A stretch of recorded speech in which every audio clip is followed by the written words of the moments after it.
Once a jolly swagman camped by the billy bong under the shade of a coolabah tree. And he sang as he watched and waited till his billy boiled. You'll come a waltzing Matilda with me. Hey, Big Bad Mama. Hi, Glad to Rebecca. see Am I you coming here. through? Good to see you. You too. Am I Do you coming have through evidence okay? that you want to share for evolution? Yeah, I'd like to talk about biogeography, which is the study of the distribution of species and ecosystems in geographic space and through geological time, and specifically the marsupials. Awesome. Why the Okay. marsupials are limited to Australia mainly, and we do have marsupials in North and South America, including a lot of fossilized species in South America. Go ahead. Go for it, Big Bad Mama. We're doing biogeography. Great. Yeah, so we're talking about Australia and the marsupials, specifically why Australia just has marsupials mainly. And, the DNA evidence has shown they've done studies that support an American origin for marsupials. And it's explained through the breakup of Gondwanaland. There was a single Gondwana migration of marsupials from South America across Antarctica to Australia. And we know when that breakup occurred, uh, 35 million. They migrated about 50 million years ago, and they broke apart. These continents broke apart, isolated Australia around 35 million years ago, I believe. So that breakup explains specifically why you just have marsupials in Australia. And also, they predicted that they should find marsupial fossils in Antarctica since they were connected. South America, Australia, and Antarctica were connected. And indeed, they did find fossils, marsupial fossils in Antarctica. And this is when Antarctica was, it wasn't at the South Pole. Do you understand? It was tectonic activity had it further north. And so it wasn't a polar climate back then. But do you have anything so far about that? How is this evidence for evolution? Well, it's evidence because the marsupials evolved specifically on Australia, and all the proliferation of marsupials in Australia were from a single migration of a marsupial organism. So not only do they have the DNA evidence that they've collected from modern marsupials and compared it with South American marsupials, but you have the fossil record in all those locations. And, Kent Hovind claimed that humans brought the marsupials to Australia from Noah's Ark, from the Near East and stuff, which, what was their food sources? What did the koala bears eat? And that kind of thing. So it is strong evidence for evolution of that entire type of mammal. Okay. I'm Let me I'm can I make trying to one figure out. let This sounds let like me it's make one more. mostly an argument against young Earth creation rather than an argument Well, it's that, for of course, evolution. but Okay. no, I So mean, I'm not really it's interested. Like I am a well, young Earth no, creationist, but I'm not but arguing for you have to young Earth understand all the creation. marsupial forms that came that exist in Australia evolved from a single migration of a species of marsupial. So you would say that the evolution of marsupials in Australia into all their present forms was evolution, massive speciation event.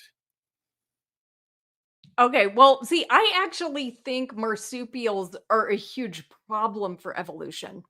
So, I would need to understand why this would be evidence for evolution when I see it as evidence against evolution. Why And do you think it's I'm right evidence now trying to against look evolution? for a Okay, picture that I'm trying to look for a picture in this can I book. add one more thing, Yeah, sure. Rebecca?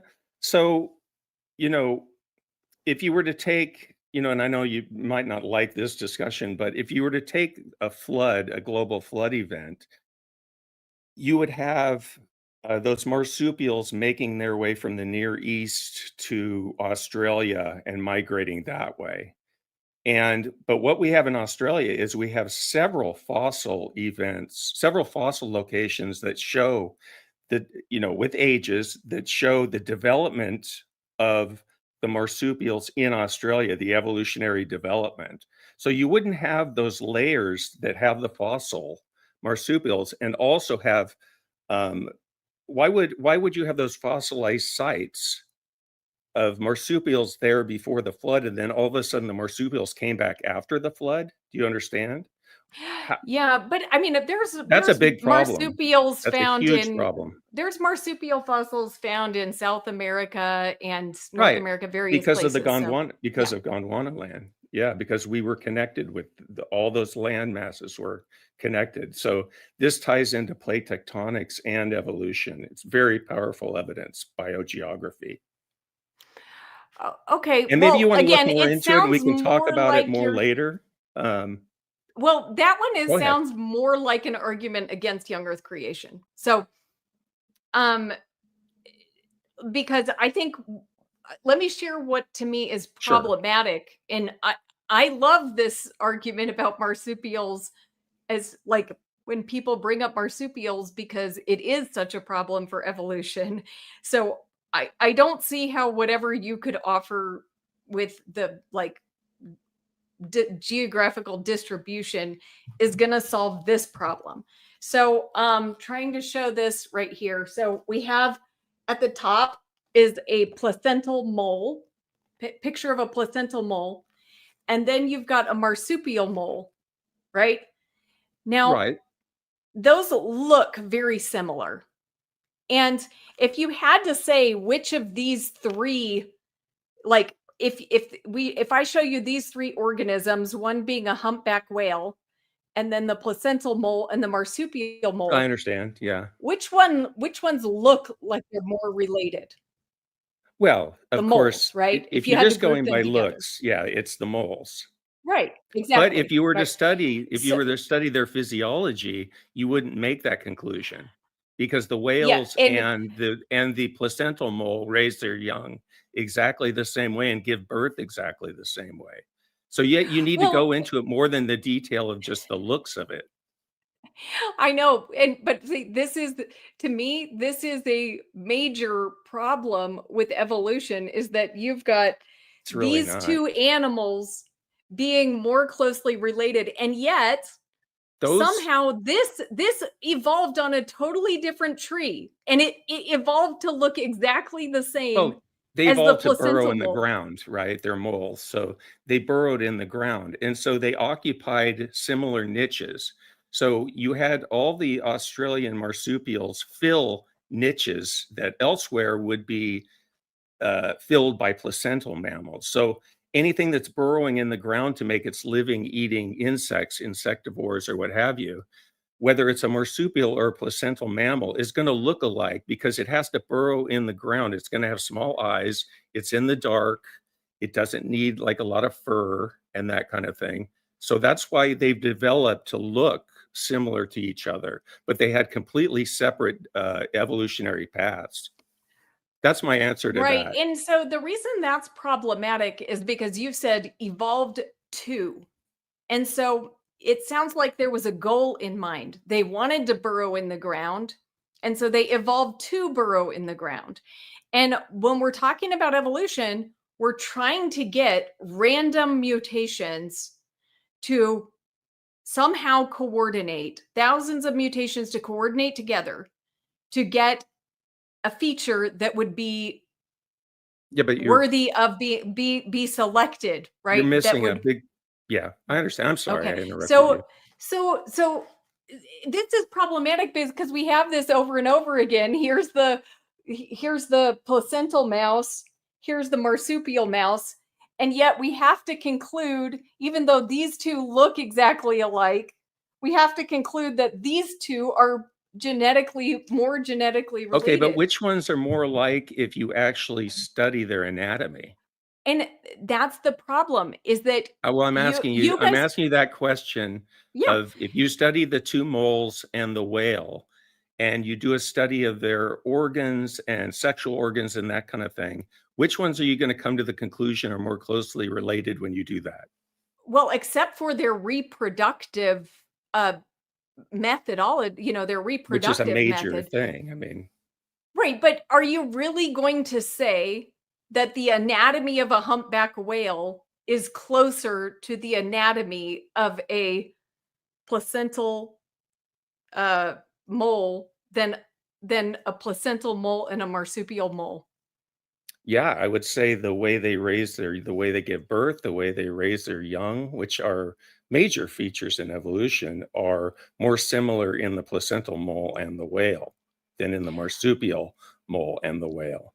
And Um, that's why evolution has brought people to nonsense conclusions. And this is not a problem. And it is true, absolute nonsense, because you guys are trying to group animals you're okay. together by similarities and say they developed in such and such a way. But the problem is your trees don't work. They don't work morphologically. The genetic with the morphological don't work. The protein with all the trees contradict each other. There's no nice, neat tree of development. Do you mean that? Well, one thing that you said was this was just based on random mutations and accumulation of random mutations, but you did leave out natural selection and the role that the environment plays in favoring certain mutations, and that isn't a random thing. Um, Right. that's a very directed thing, and I always hear this from creationists that, oh, you guys just believe everything was created at random, and you know anybody that's honestly talking about evolution, and I'm not saying you're not, but has to mention what the environment does in evolution. But what is your answer to how the marsupials got to I don't Australia? have an answer, and I will Okay, say that is something that's very curious to me. I think it's problematic for my belief.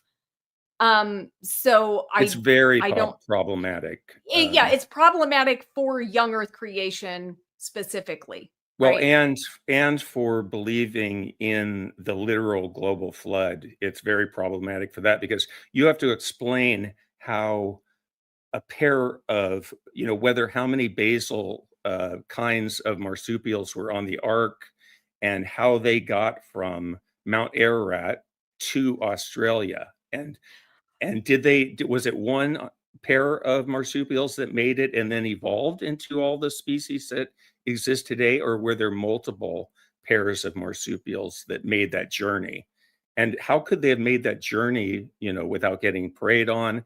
What were their food sources? Eucalyptus and different things that are very specific food sources to Australia. But I'll leave you Right. with And that. no, but that's the thing is that is, like I said, that is the story I believe. And I recognize that there are some problems with it. I'm not presenting to anyone that as the scientific view of how we came about, but evolution is being presented as the scientific view of how we came about, even though it has many, many contradictions. And marsupials is one of them, because just those two examples, I could give you many more examples of Which I explained. marsupials. I But explained. no, you did not explain them Yes, I because did, because it's wait, all about niches. It's all about filling niches. And right, but it, let me have a chance to respond to what you yeah, said, go ahead. okay?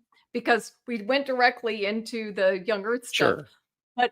But I have a counter to your thing, because you're saying, well, it's not just random mutation, it's also natural selection. Yes, but nature can only select from what is already present. So what you're saying is that by random mutations, we were able to get moles that look just alike, mice that look just alike, big cats that look just alike, all kinds of creatures that look just alike. And if you didn't know they were placental versus marsupial, I mean, there's even like a Well, why wouldn't you know marsupial that? saber-toothed tiger, right? True. So Yeah, so true. like this doesn't But really they don't it look a marsupial saber-tooth tiger does not look like a saber-tooth tiger from North America, before the Ice Age or what have you. There are big differences in those skeletons and what they look like. So, And that may be why true for those, but there's you numerous examples of okay, but marsupials that are let me just exactly say, look like the placenta. scientists study more than just the looks of an organism. They're studying their anatomy, they're studying their reproductive systems, they're studying where they live and all sorts of things. So your example is just going off of something looks like another thing, which doesn't look like this other thing. And scientists delve quite a bit deeper than just saying this looks like this, looks like this. It's what's inside the organism as opposed to just what's on the exterior.